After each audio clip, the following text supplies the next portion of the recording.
Здравейте, аз съм Петър Петров, а вие гледате Яйцето на дракона. В днешния ден съм решил да се отправим към Апенцелерланд. Това е регион в северо-источна Швейцария, който се разделя на два малки полукантона – Апенцел Аусероден и Апенцел Инероден. Нашата основна цел и дестинация е Саксерлуке. Това е едно от най-посещаваните места в цяла Швейцария. Наистина много красиво място. Планът е да пътуваме с кола до Брюлизал, където да се изкачим с лифт до Хоекастен на близо 1800 метра надморска височина. Там има ресторант, ще починем малко. Открива се и невероятна панорама на 360 градуса. Виждат се Австрия, австрийските Алпи, Бодензе, Германия, дори и Лихтенщайн, естествено река Рейн. Оттам ще направим и хайкинг до Саксерлуке, около 6-7 часа може би. И ще слезем обратно до Брюлизал. Ще бъде много интересно. Дали ще ни позволи времето, ще се справим ли с задачата, гледайте и ще разберете. Потегляме.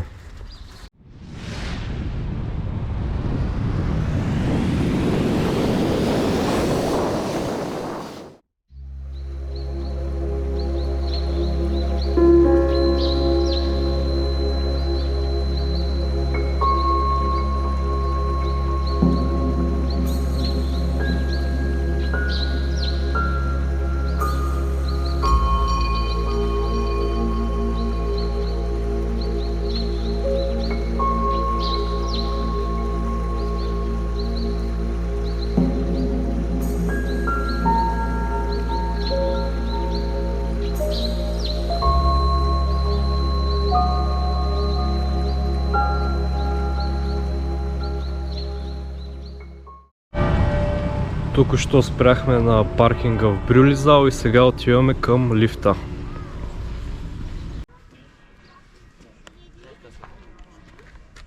Е тази точка, Брюлизал, и се качваме с лифт към Карстен. След това вървиме тук по гребена до Саксерлуке и се спускаме надолу, като тук вече ще изберем пътя, може би ще минем покрай езерото, така, от тази страна, и ще се върнем по реката до паркинга. Това не е нашата мисия, около 9 часа. Това се надявам да го видим скоро. Да, ние сега отиваме там, като се движиме така по гребена. Слязахме от лифта и минаваме през някакъв тунел много готин в планината, който е. И сега ще излезем отгоре да видим гледката. Много е хубава гледката, има панорама.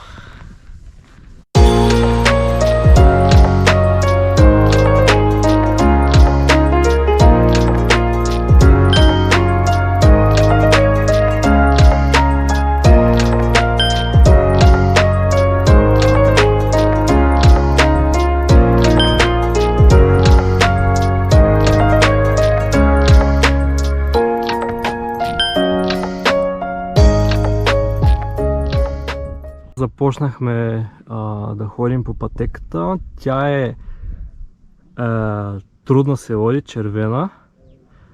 И сега ще снимам малко част от гледката и самата пътека. Спокойно, имаме само още 7 часа, няма проблем. Е, сега сме стигнали.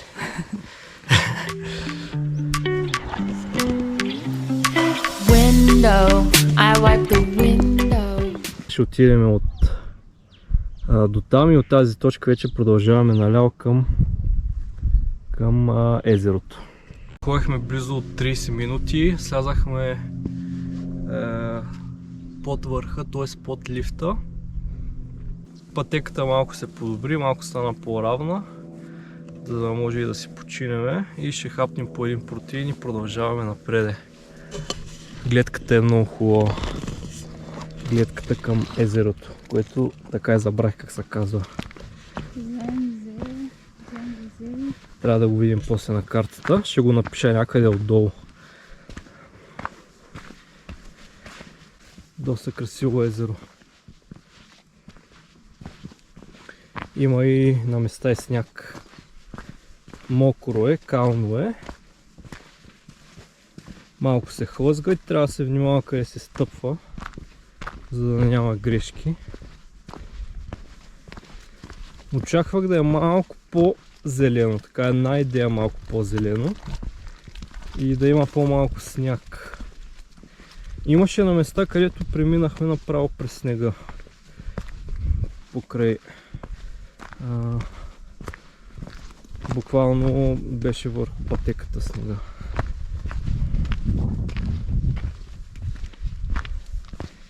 Направихме малка почивка за хапване, пинахме малко водичка и продължаваме напред. Какво ще кажеш за пътеката? Как се струва? За сега добре. За сега добре пътеката.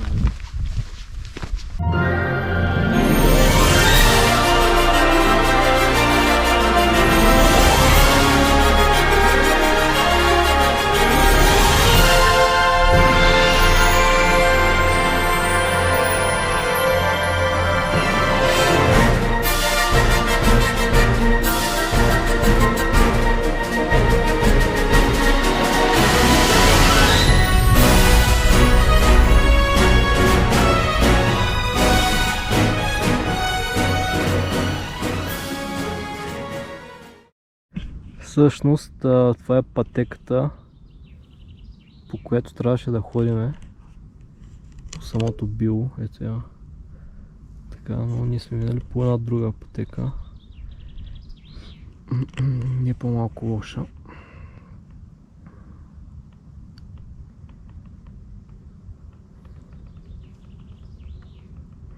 Тук гледката е уникална.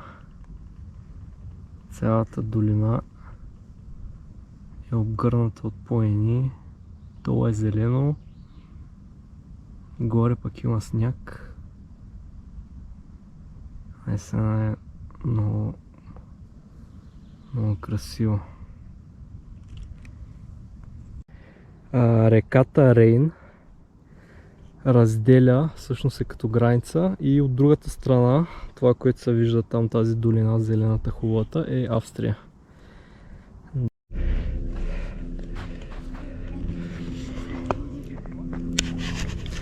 Имаше много опасни участъци, които направо ме подготиха. Буквално сняг и пропаст надолу. Хардкор. Но много трудно. Имаше едни хора, които се върнаха.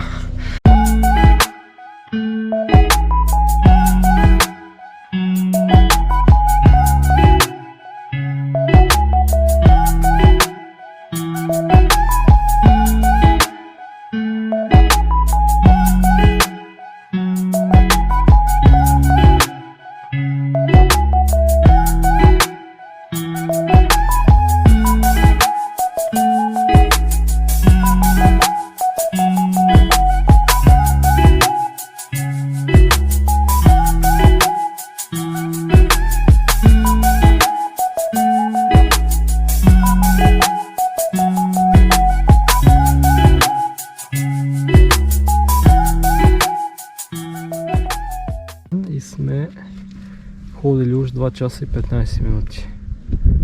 Пък ние сме ходили доста повече.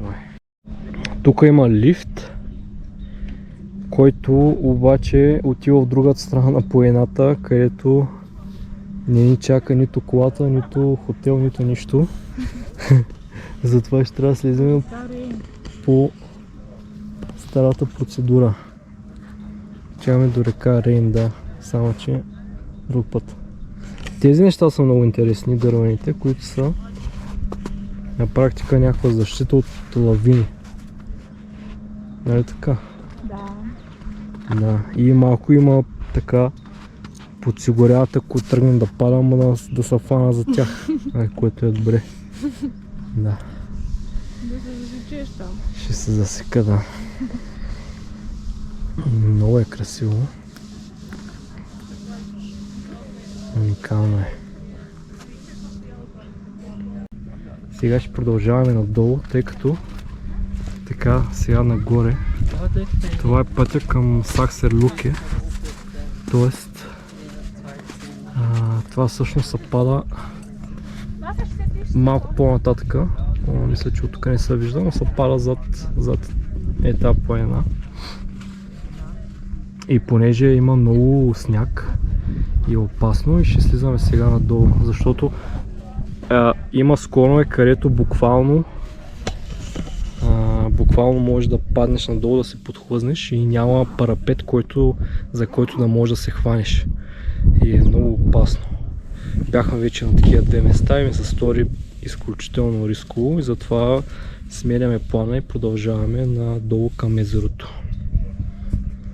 Да, двете момичета, които през цялото време ходеха за знак, сега тръгнаха по този опасния път, където е наклонено със сняг и казаха, че ще пробват да видят как е, за да стигнат до Саксер Люкето. Само искам да покажа и трасето, по което минавахме вече 30 минути. Ето го така нагоре. Изключително трудно, много сняг. Между другото аз получих схващане на квадрицепса. На левия крак, да. Брутално ми пулсира, защото трябваше да се забия много петите надолу, като слизах.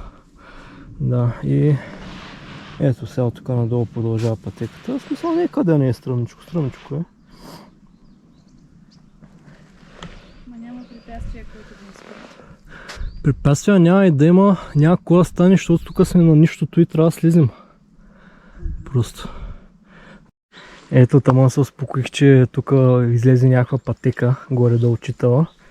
И какво става тук? Дървета. Добре. Ще минем от лявата страна и лекичко. Само че ми майто трябва да се прескача. Добре, прибирам камерата. Ето го и пътя надолу, който е яко камънист. За пътеката толкова. Така, нека малко да поговорим за... Аз не си виждам. Не. Малко да поговорим за впечатленията като цяло от трасето. Беше на места много трудно и рисково. Единственото, което ми направи лошо впечатление е, че в началото нямаше табели, когато бяхме още горе, когато тръгвахме.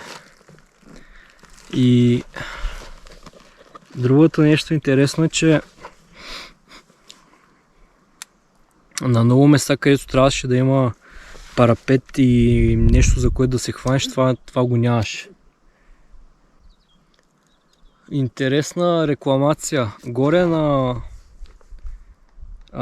ресторанта не можехме да си купим вода, като условието беше, че трябва да седнем и така да консумираме. Тоест, даже и стъклена бутилка не може да си купим вода, а в тоалетната пише, че водата не е за пиене.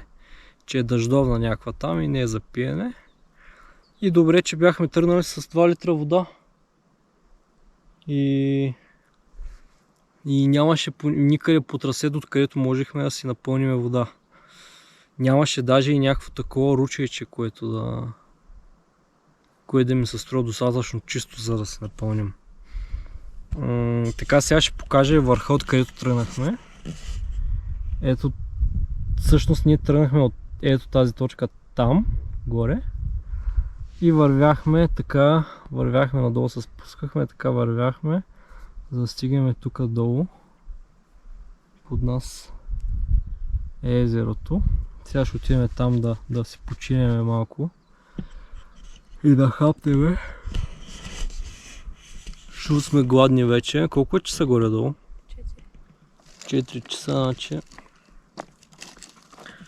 5-6 часа сме обикаляли тук.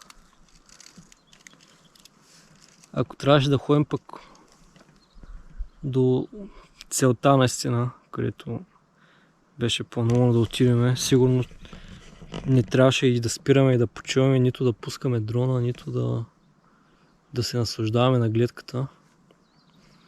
Така че мисля, че правилно риск менеджера отсече, че не сме за там днес, че има много сняг. Сега следващото включване ще го направим долу от езерото, да видим как е там положението. Айде, чао! Слязахме от стръмното и надявам се вече да няма такива байри. Сега ще видим и табелката. Тук е зелено, приятно. Равничко вече, мале, камъните свърчиха.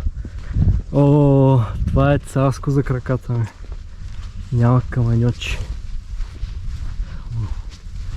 Така, я да видим сега какво показва тази табелка. 2 часа имаме още до паркинга. Трябва ни водичка и сега ще хапнем на някоя полянка да заредиме малко с енергия. Много е яко. Тук е много яко.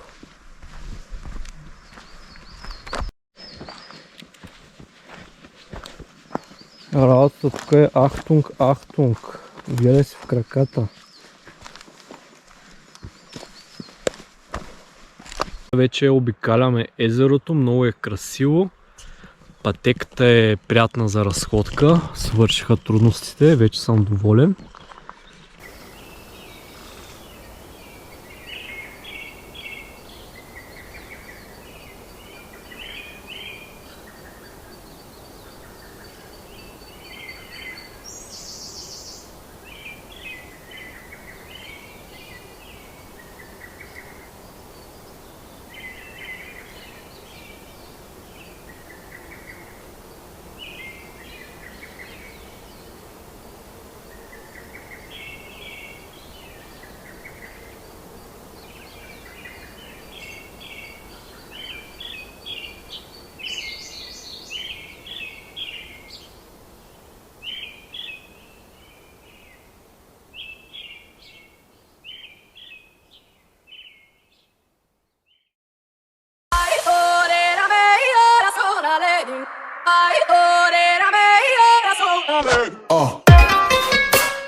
Ще отидем до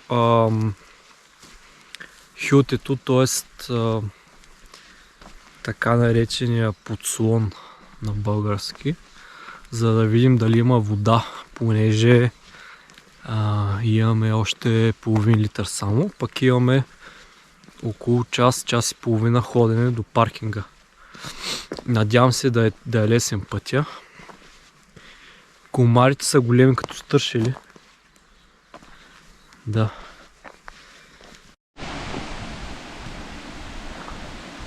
Сега минаваме покрай реката, видим се надолу и след 30 минути някъде трябва да стигнем до паркинга. До паркинга, най-сетне. Почна да се смърква. Така че спирам видеото, защото няма много добре да се вижда.